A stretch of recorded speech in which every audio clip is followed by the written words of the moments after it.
जी, मेरा नाम राजेश ठाकुर है। मैं रामपुर शहर का रहने वाला हूँ। राजेश जी बताइए, आज आपने यहाँ पे स्ट्राइक की है, क्या आपकी डिमांड है? जी, जो हमने ये स्ट्राइक की है ये पिछले 734 दिनों से कंटिन्यू चल रही है और 2 साल 4 दिनों में याद हो चुके हैं। इन 2 सालों में और हमने सड़कों की ठोकरी खाई, हवा महल की हवा खाई। इससे ज्यादा सरकार ने हमें दे दी है। 3 बजट पेश कर लिए, लेकिन दिव्यांगों के हाथ खाली का खाली है। आज हमारी ये स्थिति हो गई है, ना हम अपने परिवार को पाल पा रहे हैं, ना अपने आप को पाल पा रहे हैं। बड़ा जीना मुश्किल हो गई इस महंगाई के जमाने में। ज्यादा मांगे हमारी सरकार से कुछ नहीं है। पहली मांग हमारी जो बैकलॉग का कोटा सरकार के पास बचा है, हम चाहते वो भर्ती मेले के थ्रू समस्त दिव्यांगजनों को दी जाए ताकि हमारी रोजी रोटी चल पाए। दूसरी मांग हमारी जो है वो पेंशन में बढ़ोतरी की है। पेंशन हमें महीने में 1700 रुपये मिलती है, वो भी 3 महीने बाद 5100 रुपये मिलती है। 3 महीने बाद तो किसी को भूख लगती नहीं है। हमारी सरकार से ये निवेदन है, विनम्र निवेदन की इस पेंशन को भी मंथली 5100 रुपये किया जाए, 5000 किए जाए ताकि समस्त दिव्यांगजन चूल्हे चल सके और हम भी अपने टांगों पे खड़े रह सके। और हमारी एक मांग ये है, जो उम्रदराज लोग हमारे जैसा, मैं खुद भी 40 साल को चुका हूँ, 35 साल से ऊपर है, कोई 58 साल के है, उनको क्या रोजगार पाके क्या फायदा है? कम से कम उनकी तो सैलरी बढ़ा लो, वो पेंशन बढ़ा लो और हमें पेंशन भी बढ़ा लो जिनकी उम्र बीत रही है। और बिना किसी शर्त के हमें बीपीएल श्रेणी में रखा जाए ताकि हमें भी हर सरकारी सुविधा का हम लाभ उठा सके। नहीं तो दिव्यांगजनों का इस देवभूमि में जीना व्यर्थ हो चुका है। इस देवभूमि में दिव्यांगों के साथ दानवों जैसा अत्याचार हो रहा है। इससे हम दुखी हो चुके हैं और हम दिन रात आज सचिवालय के आंगन में ही रहेंगे।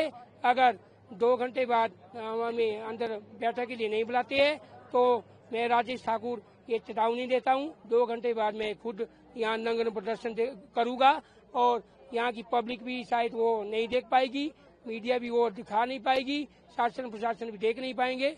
इनकी रूह कांप जाएंगी क्योंकि दिव्यांग जो बोलता है वो मन की आंखों से बोलता है, मन की आंखों से हमें सब कुछ दिखता है और हम नंगे हो जाएंगे, नंगन प्रदर्शन करेंगे।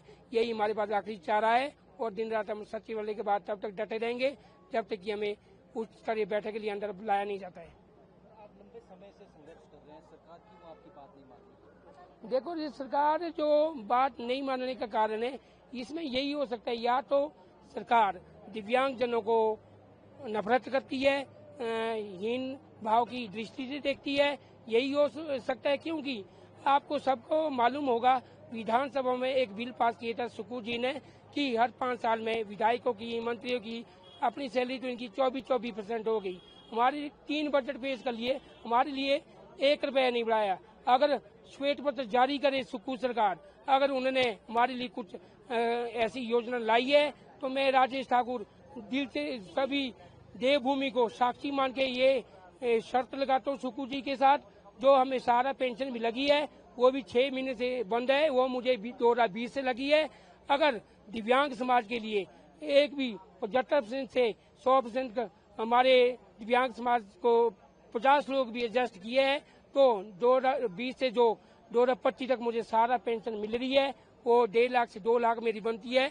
मैं कल ही सुबह सारी की सारी पेंशन सुकू जी के अकाउंट में डालूंगा। ये ऑफर मैं सुकू जी को देता हूँ। अगर सुकू जी को दम है वो श्वेत पत्र कल के लिए जारी करे। अगर उन्होंने 75% से लेकर 100% दिव्यांगजनों को कोई भी फायदा, मतलब 50 बंदों को भी फायदा दिया है तो ये चुनौती अगर सुकू जी में साधारण परिवार से आते, वैसे तो सुकू जी भी अगर उनको दम है तो मेरी ये चुनौती को स्वीकार करे। मैं सारी के सारी, चाहे मैं कहीं से कर्जा लूं, एक ही दिन में उनके अकाउंट में 2020 से जो सारा मेरी पर्ची तक एक ही साथ डालूंगा।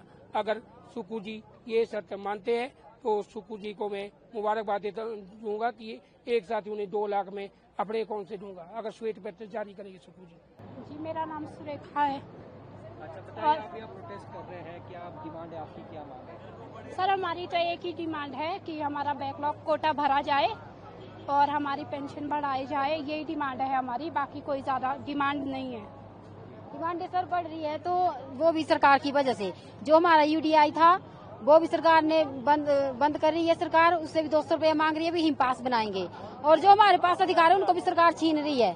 बीपीएल श्रेणी से हम दिव्यांगों को बाहर निकाल रही है। ये कहाँ का न्याय है? सर अगर हमारे पास इनकम ज्यादा है तो इसका मतलब ये नहीं कि हम तो जमीन में कुछ नहीं कर सकते, तो इसलिए हम चाहते हैं कि हमें बीपीएल में लिया जाए। अगर आपकी मांग नहीं मानते तो अगला कदम क्या रहने वाला है? अगला कदम हमारा सर यही है कि हम यहाँ पे ही बैठेंगे। सर मैं यहाँ पे जो धरना स्थल है वहाँ पे 4 महीने से बैठी हूँ सर, मैं और मेरा हस्बैंड। 7 महीने पहले यहाँ पे पुलिस वालों ने मेरे हस्बैंड को सेक्रेटरीट के सामने से नीचे फेंक दिया था, और मैं जब उनका इलाज करने आई थी जून में, तब मैं सराज वैली करसोग से हूँ, हमारे रास्ते सारे बंद हो गए थे, इसलिए मुझे रेन शेल्टर में रहना पड़ा। आज भी मैं अपना पेशेंट वहाँ रख के यहाँ पे आई हूँ सर।